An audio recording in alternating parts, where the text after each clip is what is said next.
دل کی آنکھ کے سامنے ظاہری آنکھ کو بند کر دے اور مٹی کے جسم میں دیدار کو اچھی طرح دیکھ لے۔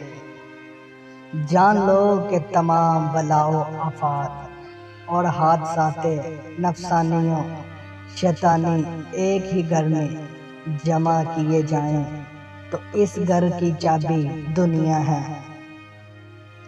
تیرے ایک طرف جنت اور ایک طرف دوزخ ہے، لہذا تو خوف اور امید کو وسیلہ بنا کر خدا کی طرف متوجہ ہو جا۔ خدا کے لیے تو ذات کی پہچان کر، تو نفس کو چھوڑ اور دیدار کے لیے حاضر ہو جا۔ کیا تو خام انسان کے خاکی وجود کی حقیقت جانتا ہے؟ وہ ایک خالی فانوس ہے جس کی روشنی زندہ روح ہے۔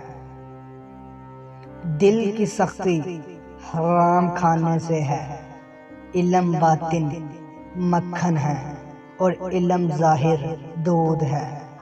دودھ کے بغیر مکھن کہاں اور پیڑے کامل کے بغیر بزرگی کہاں۔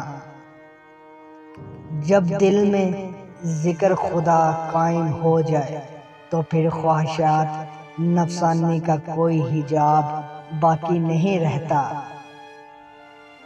تمام عمر تیرے پڑھنے اور لکھنے میں گزر گئی، افسوس کہ اتنا لکھنے پڑھنے کے باوجود خدا کا وصال نصیب نہیں ہوا۔